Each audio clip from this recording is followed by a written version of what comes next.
Original.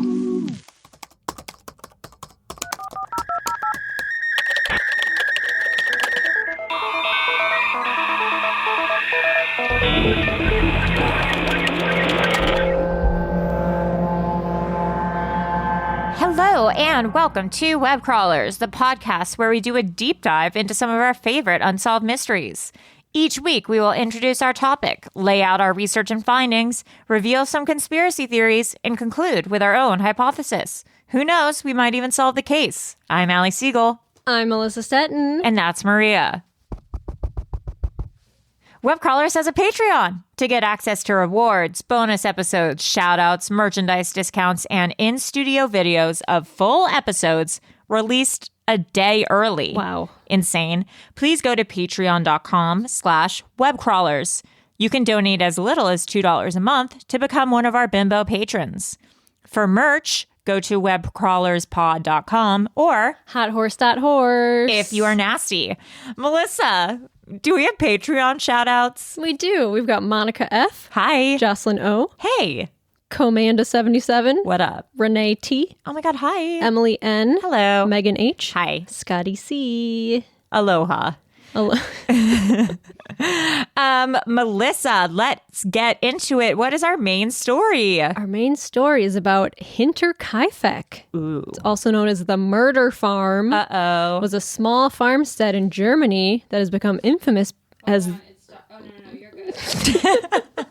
that has become infamous as the scene of one of the most gruesome and puzzling unsolved crimes in German history. Oh, no. It involves a haunted farm, incest, mysterious footprints. Let's get into it. Hell yeah, baby.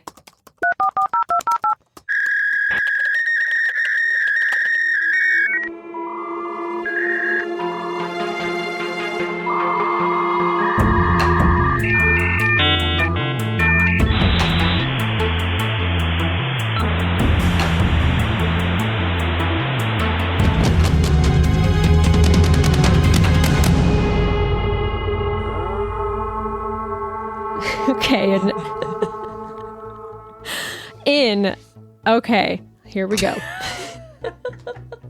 Hinterkaifeck was built in 1863, and it's a half-mile behind, or Hinter, Oh, interesting. the town of Kaifeck, which is about an hour north of Munich. Okay.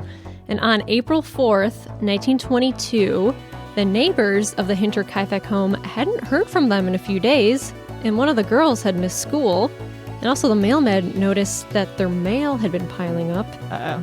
So some of the neighbors went to the house to investigate, and in the barn, they found 4 bodies covered with hay. Oh, shit. In the house, they found 2 more bodies. Oh, God. So the victims in the barn were Andreas Gruber, who was 63, and his wife, Kazilla, who was 72. Their daughter, Victoria, who was 35, and Victoria's daughter, Kazilla, who was 7. Wow, she named her daughter the same name as her mom? Yeah. Okay. Inside the house was Victoria's 2-year-old son, Joseph, and the maid, Maria Baumgartner. Side note, the maid was killed on her first day of work. This was her first day. That sucks. Yeah. And so the last maid quit because she thought the farm was haunted. Oof. We'll get into that a little later. So the people who found the bodies, they sent a boy on a bicycle to alert the mayor of Wangen and ask him to call the Munich police. Okay. Remember in the olden days, you had to... Go on a bike to alert the mayor of Wangen. now you can just take your car. You had to call the local boy who has a bike. You, sir, go. Call the police. So the autopsies showed that Andreas's cheekbones were protruding from his face. Oh, no. Most likely from getting hit by a mattock, which is a pickaxe. And Kazilla, his wife, had a cracked skull and she was strangled. Oh, my gosh. Victoria's skull was smashed and she had some star-shaped wounds on her head. Kazilla, Victoria's daughter, she had a shattered jaw and her face was covered in circular wounds. She had clumps of her own hair in her hands and patches on her head. And this is really sad. So she most likely did not die instantly. It was in shock for a few hours, pulling so her own hair out. And then inside the house, Joseph, the 2-year-old, was killed by a blunt force object to his face. His body was covered with one of his mother's dresses, and then the maid, Maria, was killed by blows to the head, and she was covered with her bed sheets. So someone came into this house and just killed everyone. Mayhem. Yeah, mayhem. The police thought it could have been vagrants, but tossed that idea out after large sums of money were still found in the house, so nothing was stolen. Yeah. The farm animals and pet dog were actually taken care of and fed for a few days after the family died. So the murderer stayed in the house, eating food and lighting fires. There were reports of smoke coming out of their chimney after they were killed. The cows were even milked. They talked to the former maid, who said she quit months prior because she heard footprints in the attic. Oh, footsteps. Yeah, I was reading, what? Muffled voices, and constantly felt like she was being watched. I have a theory about this. In the hayloft inside the barn, they found 2 impressions in the hay, as if someone had been sitting or sleeping there. Also, a tile was removed from the wall, leaving a tiny hole that looked directly into the house. Yeah. Then some strange things happened in the days leading up to the murder. Andreas found a newspaper he did not buy inside of the house. He asked the mailman where it came from, and he had no idea. They didn't have newspaper subscriptions back in those days, so you actually had to go somewhere to buy the newspaper. Mm-hmm. Andreas found scratches on the lock to his tool shed, like someone was trying to break in to open it. Footsteps, footprints were found in the snow leading from the forest to the home in only one direction. No one knows who they belong to. Yeah, they were just going to the house. Interesting. Which means someone walked to the house and then never left. One of their 2 house keys had disappeared. Andreas had talked to his neighbors about all these strange occurrences and asked if anything weird was happening to their homes. They all said no. Andreas said he saw a man in the woods just standing there watching his home. The Watcher. Perhaps someone was secretly living in their house. The parasite theory. I think that's what it was. We'll talk more later. Yeah. Also, the new maid literally showed up hours before the murder happened. A very strange coincidence. Yeah. That sucks. Yeah, the worst job. Imagine if our first day at Erios we got killed. Yeah, that would suck. Victoria emptied her bank account a few days before the murder. The money was in the house. A robber could easily find it. Yeah. So the police had 2 suspects in mind. The first was Lorenz Schlittenbauer.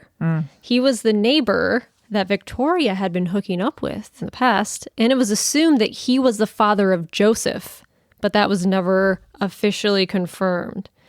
But the initials... They probably didn't have DNA testing back then. Yeah, no. So the initials LS appear on Joseph's birth certificate, but that could be the initials of the doctor. Lucifer Satan. Oh, yep. So Lorenz and Victoria planned to get married until Victoria's dad, Andreas, put a stop to it. So Lorenz eventually married someone else. Then he and his new wife had a baby, but it died a few weeks after it was born. Oh, no. Also, Lorenz was the one who led the search the day the bodies were found. Huh. And because he lived right next door to the farm. And immediately after finding the 4 bodies, he started moving them and lifting them up and to look for his son. Oh, God. So apparently tons of people who went looking for the family trampled through the barn in the house. They were even making snacks in the kitchen, like destroying evidence. Like the whole neighborhood was there just like looking for them. And what do I always say? Treat every home like a crime scene. Just trampling over everything. So then Lorenz then unlocked the front door with a key. And remember, a key had gone missing. Uh-oh. So I don't know if he maybe had the key already. And so he entered the house alone. And when he was asked why he went in alone, he just said he was looking for his son, Joseph. So one theory is maybe that Lorenz was distraught by the death of his baby and didn't want to be financially responsible for Joseph after Victoria demanded that he pay her child support. So perhaps he murdered Victoria and her whole family. And people with him during the initial investigation said his behavior was suspicious. They said he acted nonchalant, viewing and handling the bodies like it wasn't a big deal. Weird. He then made comments indicating knowledge of details that only the killer would know. That's bizarre. So the police questioned him, but they were unable to conclusively place him at the crime scene. Also, his behavior could be explained by shock. Yeah. And then before he ended up dying in 1941, and he ended up winning several civil claims for slander against people who described him as the murderer of Hinterkaifeck. I always wonder, like, if I was in a stress situation like that, where if I was in like a murder scene, I feel like I would go into complete, like, calmness. I don't think that I would act like, oh my God. I think that people would probably be like, she's acting too calm.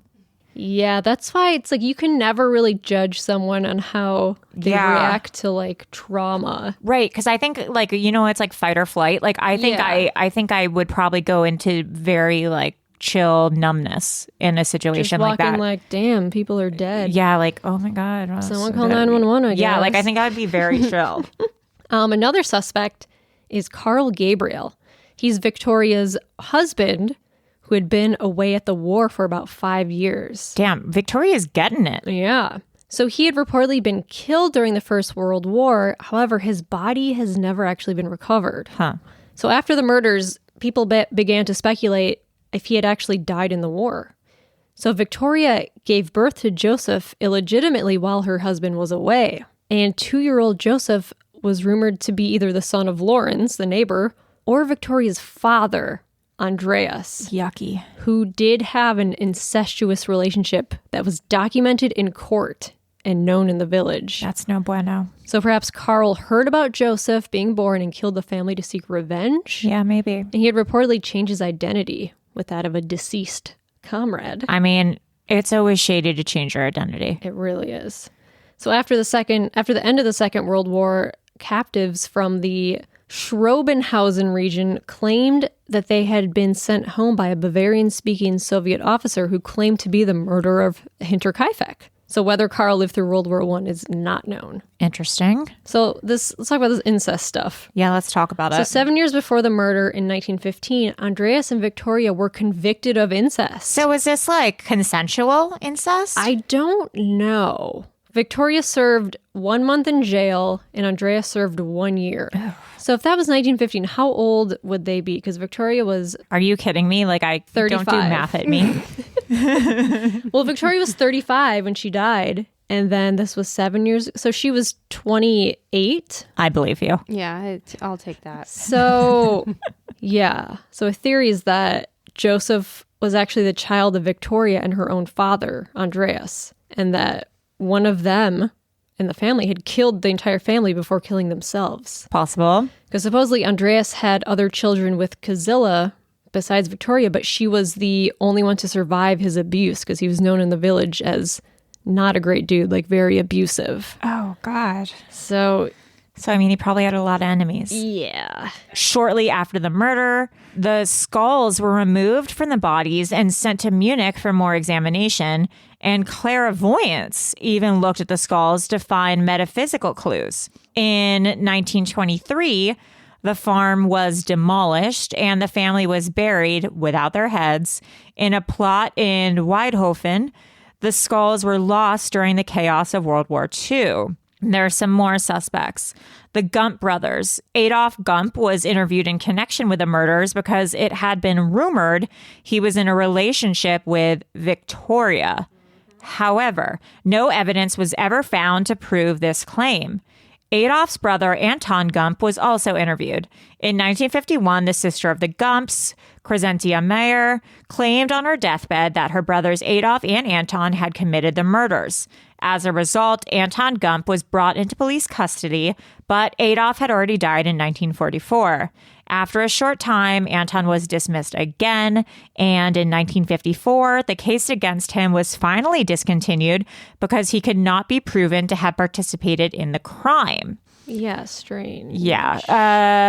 I'm wondering if Victoria was a prostitute. Oh. Because she seemed to be fornicating, no judgment. Right. With a lot of people. I'm wondering if that was her job and somehow like the mom found out or someone found out or like and maybe whole... and even maybe Victoria maybe she was forced into prostitution by her dad. Oh. Victoria got so upset that she killed her entire family and then killed herself. Or maybe she was killed in the act of trying to, it was just finally down to her and her dad. And then I don't know. Okay. Carl S. and Andreas S. In 1971, a woman named Therese T. wrote a letter about an event that happened when she was a child. At the age of 12, she witnessed her mother receiving a visit from the mother of the brothers Carl and Andreas S. The woman claimed her sons were the two murderers of Hinterkaifeck. The mother said Andreas regretted that he lost his penknife in the course of the conversation. In fact, when the farm was demolished in 1923, a pocket knife was found that could not be clearly assigned to anyone. However, the knife could have easily belonged to one of the murder victims. Crescens Reiger, the former maid of Hinterkaifeck, was certain she had already seen the penknife in the yard during her service. Yeah. Then there's also Peter Weber. Peter Weber. Wait, isn't Peter Weber the name of the current bachelor? I don't watch. Yeah, it is. Peter I think. Weber? I think so. That's shady. Maybe he's immortal. That would be Yeah, cool. that's his name. That would be awesome. What is his weird. lineage? Is he German? He's Cuban. His mom's His Cuban. mom's Cuban. And then his dad is, We don't know. German. Oh, yeah, his father is German. What? His mother's Cuban. Wow. I wonder if Okay. he's Well, related. we're going to have to look into that. Peter Weber. Wait. What? Oh, no. No, What? nothing. Peter, he's from the Bahamas. Peter Weber was named a suspect by his work buddy, Joseph Betts. According to Joseph, Peter talked about a remote farm he used to work on called Hinterkaifeck. Peter knew that only one old couple lived there with their daughter and her two children. It's likely he knew about the incest between Andreas and his daughter. Joseph testified that Peter had suggested killing the old man to get the family's money. When Joseph told him he wasn't about that life, Peter stopped talking about it. None of the money was taken, though, so I don't think it's Peter. Yeah, so that kind of rules him out. Yeah, I don't think it's Yeah. that.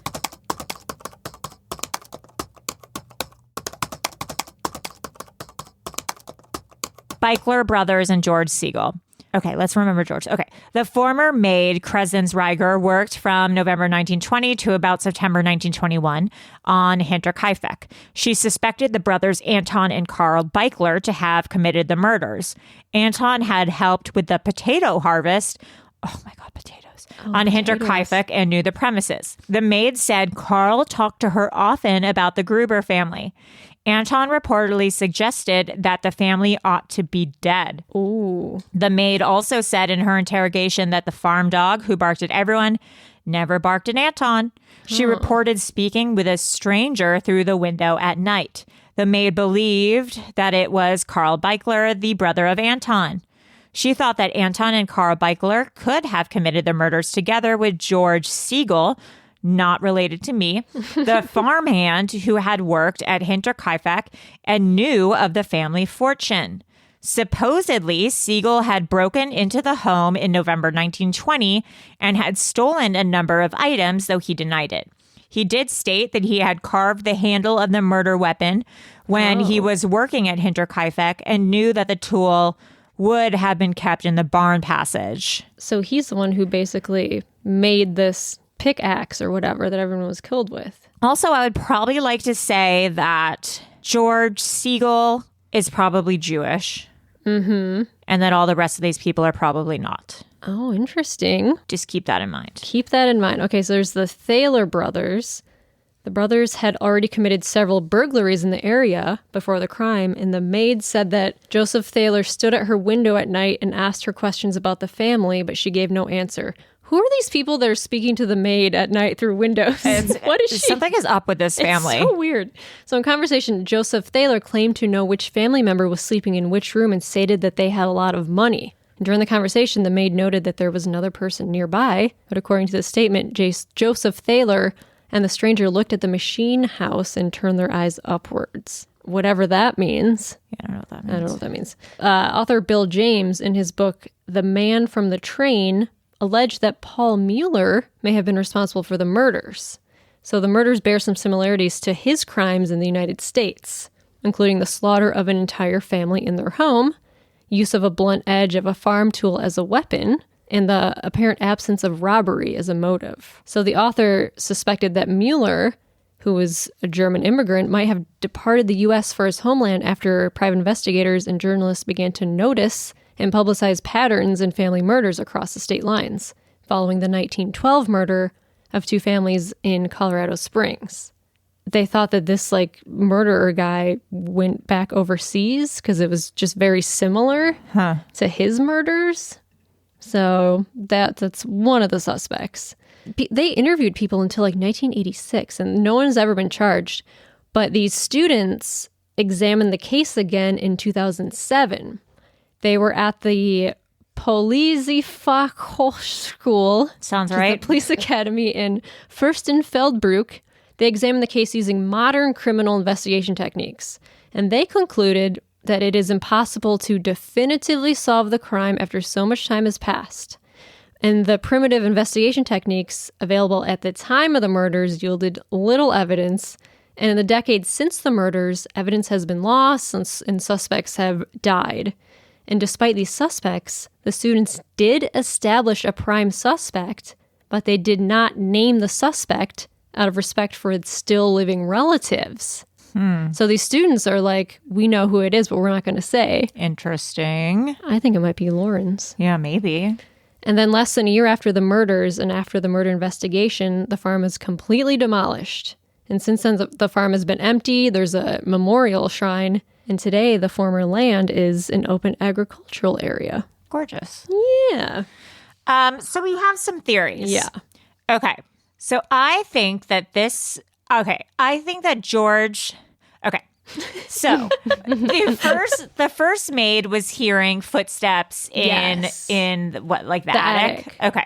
So 1920 is when the Nazi Party started being formed. So although Hitler hadn't risen to power yet, but obviously that there was some problems between the Germans and the Jews. Yes. Were beginning. So and probably some Jews had to start going into hiding, or they were feeling some pressure in, wherever they were living. So I think that since this farmhouse was kind of obscure and remote, I think that George Siegel was probably Jewish, knew that he was working the farmhand at this kind of remote farm hideaway. Maybe he had family or friends who were Jewish who were feeling pressure wherever they were living in the main community, said, hey, I have a place where you could live or hide out if you need to. Yes. He brought his family or whoever to live in the attic or perhaps the barn of this house. Yeah. Then perhaps the family found out there was some sort of fight between George Siegel and the Jews that he was hiding in the house, and this family, the George Siegel and these people ended up killing the family who lived there. And then George Siegel and the family ended up staying there for a few days after. Oh, that would because they said they were eating the food, the animals were taken care of, smoke was in the chimney and whatever. And then they ended up leaving. And they didn't, they probably would have taken the money, but they didn't. Maybe they felt bad about that or whatever. Or maybe George was like, I'll give it to you in a few days or something. I don't know. Or maybe they kept them, or maybe George was going to keep the money and the family was, whatever. Yeah. That's one possibility that I think. Another one for the Nazis is the Nazis saw the farm as an obscure remote hideaway and the Nazis wanted to take it. Yeah. So here, there's no Jews in the picture. No. I'm Jewish, by the way, in case anyone has a problem. So I've had a bar mitzvah. So similar rural Nazi hideouts had been discovered all over Germany, many in Bavaria. So sometimes Nazis would storm a house, kill the people there, and then just take it over. Yeah. So maybe the Nazis just came, stormed the house, and took it for themselves. Yeah. So that's another option. And then they stayed to eat the food and take care of the animals because they planned to take over the farm. Yeah. Anyway. Right. Which would make sense. But then maybe they didn't end up staying there because the neighbors got suspicious or something, or they decided to go somewhere else. Another thing to this whole Nazi thing is that the Bavarian residents were traditionally conservative. And this thing called the Anif Declaration of 1918, which ended the Bavarian monarchy, it led to a period of constitutional instability, and then a lot of extremist groups were moving into Bavaria. Interesting. And so Andreas was rumored to be a Nazi sympathizer because he was outspoken, which made him stand out in this small town he was in of more liberal voters. And so in 1922, the year they were killed, an election was scheduled. So perhaps the family was murdered to thwart the growth of extremism in the region, to make sure all the votes went to the liberal candidates. Well, if they're pro-Nazi, then no offense, good. Yeah. And so Adolf Gump... This is an anti-Nazi podcast. Always has been, always will be. Always will be. Always has, always will. Adolf Gump, who we mentioned earlier, who may have had a relationship with Victoria, he had political connections with the Freikorps Oberland, which was a group to root out communists. But a lot of their members, including Adolf, began switching their attention to the Nazis. Because remember, his sister said on her deathbed, Adolf was the one who was killing Nazis. Right. And if he suspected Andreas and the family of being a Nazi, maybe he killed them. That's cool that with a name like Adolf that you're also a Nazi killer. I have an uncle, Adolf. You do? Great okay. uncle. That's crazy, He Melissa. lives in Germany. My family's German. They were not Nazis, though. Are you That's sure? wild. Oh, I'm sure they. You've gone down the path. Oh, I've gone down the path. That's wild. They helped out the Jews. That's great. Oh, that's nice, Melissa. That's great, Melissa. Yeah, What did they do? they just helped them, gave them food and stuff. That's so nice. My great grandpa was killed by Nazis. He was pushed into a river or a lake. Oh my God. Nobody really knows what happened. He was just pushed into, and people suspected it was Nazis. Holy shit. Oh my God. That's Crazy. Where in Germany was your family? They were mostly in Frankfurt, Wow. around the Wow. Frankfurt and Wiesbaden. Yes. Wow. That's crazy. The Stettins? The Stettins. It's called Stettin. Stettin. Stettin. Yeah. What does Stettin mean? Do you know? I have no idea. Seagull means boat builder. Oh. It does? Yeah. So where's Wow. your family from? We are from Russia or Poland. I don't know. And One of the two. but on the water. So Yeah, you were I guess. building those boats. I guess so. Did they like kielbases und sauerkraut? So good. Isn't this nice? A Nazi Yeah, and a Nazi Jewish. and a Jew just getting shaking hands. Guten Abend, Ali. We got das Ihnen. That means, how are you? Ich bin nicht gut. Oh my God, how many languages Yeah, do you Melissa, speak, you're Melissa? scaring us now. Melissa, das ist Hilda. Oh my God, I don't like it. I'm Hilda. I love sauerkraut und Braunschweiger. No, So Melissa. good. Come on. Oh my God. Oh boy. So after World War I, hundreds of politicians were murdered in Germany. So by 1922, the year of these murders, there was over 300 government members had been murdered, which was basically the start of the Nazi Party. Can I It's possible that he was murdered. ask a question? Yes. This is a stupid question. No question. It's a stupid question. This is stupid. Okay. World War I was with Germany. World War II was with Russia. Allie, no. Allie, come on. Oh boy.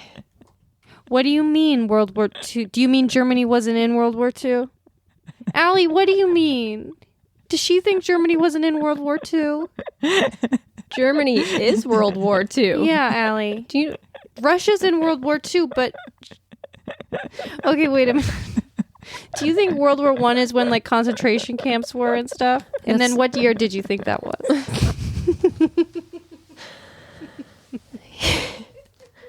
This is not a history podcast. I don't know when was. so many... What's going through your mind? I need to know. Let's hear it. I don't. Another No, possible. Allie, there. World War II was when the Nazis were, and that was like 30s, 40s. Then what's World War I? World War I is like what 1917 is about. That movie that's out right Yeah. now. I haven't seen it. Is it the Cold War? Okay, no. World War One was like 1914. It ended in 1918 or Yeah. 1920 or something like that. And it was in Europe. and America went to that one as Yeah. well. What was it about? I'm not sure what it was Having about. power. It was I don't someone know. invading something. Something doing invading. Someone trying to take over something. I think it was Germany again trying to take over. probably. Yeah, that's why, because they were still mad, and that's why World War II happened. Yeah. Well, anyway, so That's then what I thought. So then, and then there's the Korean War, and then there's the Cold War, Or then, and the Vietnam War. Yeah. All right. Cool. That's all I can do here. I mean, I'm not saying I'm an expert, but... Okay, so then there's also another potential theory is Joseph Bartol, who escaped from a hospital in 1921 when he was being treated for mental illness, and he was in the area during the murders. Yeah, he could have just murdered them. He could have done that. He could have done that. Oh, there was a stalker scene in the woods. What? Tell me more. So it could have been Victoria's first husband, Carl.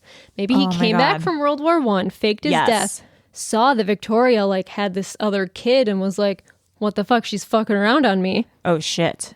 And then murdered the whole family. It's like how Olivia Newton-John's boyfriend faked his death and then resurfaced on the beaches of Mexico 10 years later. Oh, yeah. It's the same exact thing. Wow. But the most likely suspect, I think, is Lawrence. I think neighbor. so, too. Yeah. That's kind of like everyone online is kind of like, yeah, it's probably him. Really, the Reddit threads are just going nuts over Lawrence. All right. Well, I mean, usually we have the same opinion as what's going on Reddit. So I think maybe it's Lawrence. Yeah, because he could have been upset. Because it's weird. He didn't claim that Joseph was his son until after the murders happened. Oh, that's weird. Which is odd. And it's rumored that he's the one who actually alerted the police about the incest. Oh, so maybe happening. Wow. So maybe he got full of rage and okay. And he didn't want to pay child support because he knew that the son was from Andreas and Victoria. Yeah. So he's like, I'm not paying child support because that's an incest baby. Yeah. And you know how that goes. And he does not like paying for incest babies. No. So it might have been him. And then he planned to take over the farm because he was like, well, Joseph's my son and maybe I'm going to get all this insurance or something. Yeah, and then also maybe since the farm was so remote, they were like, no one will know that there is a murder. And especially if no one likes this family, they're like, no one will know, no one will care. Yeah. Interesting. I don't know. Hinterkaifeck. I could teach everyone some German. Oh my God, yeah. Guten Morgen. It's good morning. Good morning. Guten Tag. Good morning. Good morning. Guten Abend means good evening. Oh. So there's also something called the Hongan murders, which is the Chinese Hinterkaifeck murders. What? Yes, and it remains unsolved since 2007. 2007 it happened. Yeah, recently. This is from Unsolved Mysteries Reddit, posted by DQ689. He or she says, this case is a bit lesser known, but I would like to share with you all as well. The Hongan murders, which I would like to call the Chinese Hinterkaifeck, occurred the night of December 26, 2007 in Hongan County, Hubei province in China. Wang Shishu, a lime factory owner, together with his 4 family members and 3 workers, were killed by an unknown killer. The victims aged from 9 to 60 years old. About a month before the murders, Mr. Wang's $15,000 were stolen. He reported it to the police. So the police estimated that robbery may have been the motive for the murders. Also, according to some forensic analysis, the authorities suspected that the perpetrators may have worked in Mr. Wang's factory before, and they may have known each other in the past. However, since then, nobody has ever been convicted of this murder. Huh. It seems that Hongan murder did not generate much attention from China compared to Hinterkaifeck murders in Germany. It's just because it's a family murder that was never solved. Wait a second. What? Anyone have anything interesting? Oh, never mind. It says, anyone have anything interesting and creepy, the likes of Hinterkaifeck or Lisa Lam? I thought that they were comparing. Oh. I thought there was a correlation between Hinterkaifeck or Lisa Lam, and I was gonna flip my fucking lid. Huh. Well, we all know China has been known for underreporting deaths and stuff. Mm-hmm. Like the coronavirus. Yeah, what do we all think about that? I think we're all going to die. It's, I mean, there's only, 2 cases in California? Yeah, they just found the first transmitted disease, though, from person to person here in the States, though. Because everything else they found has been when people came From over. Wuhan. Oh, shit. So It can really? go person to person. So we're getting into like no. Gwyneth is in America now. Fuck, and now no. she's passing it around. Yeah. Yeah, I've watched no. Contagion 3 times. Contagion's a crazy movie. It's so good, though. I Are you love it. serious? I don't know. You're I being love it. crazy. I don't know if I that like it. powerful cast: No, it's a Marion power Cotillard, It's Matt powerful. Damon, Gwyneth, Kate Winslet. Kate Winslet is it? Oh yeah. Yeah, dude. she doesn't have a great time. She doesn't have a good time. That's like my worst nightmare is like, but then again, why would she have stayed in that motel room? Like Yeah, you that should was be in a pretty bubble. crazy. Oh my god! Spoiler alert. Oh, sorry. I love all sort of like pandemic movies. I gotta Me watch too. Outbreak again. Remember Outbreak? I'm gonna watch. Outbreak. I'm gonna watch that tonight. Remember, and he has a hole in his suit, and then Yeah. that saves his, and no. it's like, but they say they save his life because they whoever says you've got a hole in your suit. Yeah, Lawrence Fishburne, Jude Law. Jude Law. Steven Soderbergh directed Contagion. Duh, the yellow tint didn't tip you off. Wow. Dimitri Martin is in Contagion. Wait, what? Yeah, he plays one of the doctors. He That's plays so the funny. germ. Maria. What? No, I'm just saying. Elliot Gould. Wow. What's wrong I with mean- playing a germ? Matt Damon in I Contagion. already said Matt. Yeah, Okay. Damon. Duh. Yeah, Duh. duh for Damon. Does for Damon. Does for Damon. Well, anyway, if you have any ideas about this Hinterkaifeck, Or if you have the coronavirus. or if you have the coronavirus, or Let know us someone who know. has it, or have any ideas on how to fight it, You guys still doing your Patreon thing where if they give a certain amount, they give you the topic to do? Yes. yes, I think that's a great idea. How much? Sorry. How much do they have to give to do that? $30. Yeah. But honestly, we've done a couple. Yeah, I know. They're good ones. Was the Bridgewater suggested? I think it Bridgewater Triangle. Yeah. With the mochi cheese. Yes. The Pakwashi. no. Mochi poppy. mochi Ma chichi ah chichi pet chihuahua. Puckwadgy. Boo puppy tattoo. Oh no. Hi, I'm a puckwadgy. Oh, what? What it sounds like? Yeah. I'm a fuckwatcher. I'm a puckwadgy. Okay, so if you want to contact us from the Pakwashi. That's not a puckwadgy. That's like a Yeti. I'm a Yeti. What if a Yeti had just like a nerdy voice? I'm a Yeti. So what? I'm a Yeti, you guys. Get a life, losers. Just like a teenager. Whatever. Yeah, shut up. Meth is cool. Melissa, Yeah? where can people contact us? You mean Hilda? Das ist Hilda. Ich bin nicht gut. No. I'm from Deutschland. Hilda from Deutschland. Where can Hilda. people contact Melissa and Allie? On the internet. Webcrawlerspod@gmail.com. Email us some stuff. And on Reddit and Facebook, Instagram, Twitter at Webcrawlerspod. Maria the Pakwaji, do you have any final words? I think it's very nice. Das ist gut. So what? Get a life. I'm a Yeti, you guys.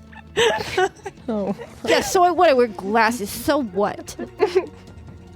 Get a life, losers. I'm gonna die.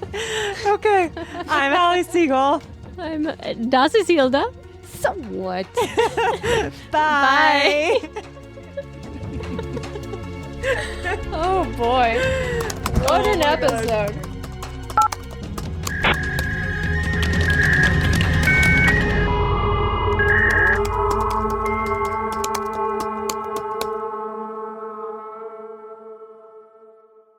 An Erios original. Powered by Acast.